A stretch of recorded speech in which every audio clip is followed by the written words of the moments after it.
അസ്സലാമു അലൈക്കും വറഹ്മത്തുള്ളാഹി വബറകാതുഹു. അല്ലാഹു അക്ബർ അല്ലാഹു അക്ബർ അല്ലാഹു അക്ബർ ലാ ഇലാഹ ഇല്ലല്ലാഹു അല്ലാഹു അക്ബർ അല്ലാഹു അക്ബർ വലില്ലാഹിൽ ഹംദ്.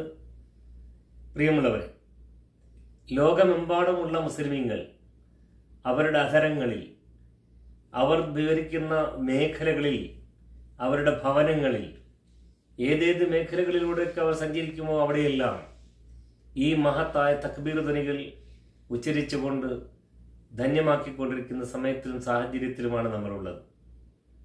അയ്യാമുൻ മഅലൂമാത്ത് അറിയപ്പെടുന്ന ചില പ്രത്യേക ദിനങ്ങൾ, അഥവാ ഈ ദുൽഹജ്ജിൻ്റെ ആദ്യ 10 ദിനങ്ങളിൽ ഈ മഹത്തായ കർമ്മങ്ങൾ ഉൾപ്പെടെ ധാരാളം ദിക്റുകൾ പ്രവാചകൻ സല്ലല്ലാഹു അലൈഹി വസല്ലമ അറിയിക്കുകയും നിർദ്ദേശിക്കുകയും ചെയ്തിട്ടുണ്ട്. ആ ദിക്റുകളിലൊക്കെ നമുക്ക് വ്യാപൃതമാകാവുന്നതാണ്. അതിന് പ്രത്യേകമായ സമയം കണ്ടെത്തേണ്ടതില്ല, സ്ഥലം കണ്ടെത്തേണ്ടതില്ല, പ്രത്യേകമായൊരു മുന്നൊരുക്കം നടത്തേണ്ടതില്ല, പ്രത്യേകമായി നമ്മൾ ഒന്ന് തയ്യാറാകേണ്ടതില്ല. എവിടെയൊക്കെ എങ്ങനെയൊക്കെ നമ്മൾ വിഹരിക്കുന്നുവോ അതിൻ്റെ പവിത്രതയും പരിപാവനത്വവും പരിരക്ഷിക്കപ്പെടുന്ന ഏതേത് മേഖലകളിലൂടെ സഞ്ചരിക്കുന്നു അവിടെയെല്ലാം നമുക്ക് ഈ ദിക്റുകൾ പറയുകയും ഉച്ചരിക്കുകയും ചെയ്യാവുന്നതാണ്. മുസ്തഫ റസൂലുള്ളാഹി സ്വല്ലല്ലാഹു അലൈഹി വസല്ലമ പറഞ്ഞൊരു വചനമുണ്ട്.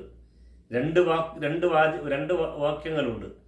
ആ 2 വാക്യങ്ങൾ നമ്മുടെ നാവിന് വളരെ ലളിതമാണ്, എന്നാൽ നമ്മുടെ തുലാസിന് ഏറെ കനം കൂട്ടുന്നതാണ്. സർവോപരി റഹ്മാനായ അള്ളാഹുവിന് ഏറെ പ്രിയങ്കരവുമാണ്.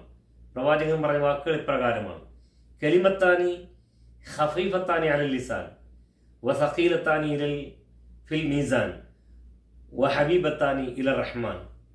2 വചനങ്ങളുണ്ട്, അത് നാവിന് വളരെ എളുപ്പമാണ്. വസഖീലത്താനി ഫിൽ മീസാൻ, യൗമുൽ ഖിയാമയിൽ നമ്മുടെ നന്മ തിന്മകൾ അളന്ന് തിട്ടപ്പെടുത്തി തൂക്കി നോക്കുന്ന തുലാസിൽ, നന്മയുടെ തുലാസിന്റെ ഭാഗത്ത് ഏറെ ഖനമുണ്ടാക്കുന്നതാണ് ഈ 2 വചനങ്ങൾ. സർവോപരി റഹ്മാനും റഹീമുമായ അള്ളാഹുവിന് ഏറെ പ്രിയങ്കരവുമാണ്. അള്ളാഹുവിന്റെ പ്രിയം നേടാൻ വേണ്ടിയാണ് നമ്മൾ ജീവിക്കുന്നത്. ആ പ്രിയം മുൻനിർത്തി നമുക്ക് സ്വർഗത്തിലേക്ക് എത്തിച്ചേരാൻ വേണ്ടിയാണ് നമ്മുടെ ശ്രമമുള്ളത്. അപ്പോൾ ഈ മഹത്തായ വചനങ്ങൾ 100 വട്ടമോ 1000 വട്ടമോ എത്ര വട്ടമാണോ നമുക്ക് നിർവഹിക്കാൻ കഴിയുന്ന ഒരു ദിവസം, പരമാവധി അത്രയും നിർവഹിക്കാൻ നമുക്ക് കഴിയേണ്ടതുണ്ട്. മറ്റൊരു വചനം നബി സല്ലല്ലാഹു അലൈഹി വസല്ലം സൂചിപ്പിച്ചത് ഇപ്രകാരമാണ്: മൻ ഖാല സുബ്ഹാനല്ലാഹി വബിഹംദിഹി 100 മറ. 100 പ്രാവശ്യം ആരൊരുവനാണ് ഈ സുബ്ഹാനല്ലാഹി വബിഹംദിഹി എന്ന് പ്രഖ്യാപിക്കുന്നത്, അവൻ കടലോളം പാപക്കറയുമായിട്ടാണ് വരുന്നതെങ്കിൽ ആ പാപം മുഴുവനും പുറത്തു മാപ്പ് നൽകാൻ ആ ഒരൊറ്റ വചനം മതി എന്ന് റസൂലുള്ളാഹി സ്വല്ലല്ലാഹു അലൈഹി വസല്ലം നമ്മളെ പഠിപ്പിക്കുകയാണ്. അള്ളാഹു കാരുണ്യവാനാണ്, റഹ്മാനും റഹീമുമാണ്. അവൻ്റെ ആ കാരുണ്യം നേടിയെടുക്കുവാൻ, ആ അനുഗ്രഹം ഒരുക്കി വെച്ചത് നേടിയെടുക്കുവാൻ സാധ്യമായ പ്രവർത്തനങ്ങളിൽ വ്യാപൃതമാവുക എന്നത് നമ്മളെ സംബന്ധിച്ചിടത്തോളം നമ്മുടെ ബാധ്യതയും ഉത്തരവാദിത്വവുമാണ്. നാം അന്വേഷിച്ചിട്ടില്ല എങ്കിൽ, ആവശ്യപ്പെട്ടിട്ടില്ല എങ്കിൽ, നാം മറന്നു പോവുകയോ അശ്രദ്ധമാവുകയോ ചെയ്യുന്നുവെങ്കിൽ അള്ളാഹു നമ്മളെയും പരിഗണിക്കുകയില്ല. അള്ളാഹുവിനെ ഓർക്കുന്നിടത്തോളം അള്ളാഹു നമ്മളെ ഓർക്കും. അള്ളാഹുവിനെ നാം ഓർത്തില്ലെങ്കിലോ യൗമുൽ ഖിയാമയിൽ നമ്മൾ അന്ധരായി ഉയർത്തെഴുന്നേൽപ്പിക്കപ്പെടും എന്ന് വരെയും ഖുർആൻ സൂചിപ്പിക്കുകയുണ്ടായിട്ടുണ്ട്. ആയതിനാൽ അള്ളാഹു അനുഗ്രഹം നൽകുമെന്ന് ഉറപ്പ് നൽകിയിട്ടുള്ള ഈ മഹത്തായ വചനങ്ങൾ നമ്മുടെ ജീവിത സാഹചര്യത്തിൽ ഈ ദിനരാത്രങ്ങളിൽ പരമാവധി ഉപയോഗപ്പെടുത്തുവാൻ നാം ഓരോരുത്തരും ശ്രമിക്കുക.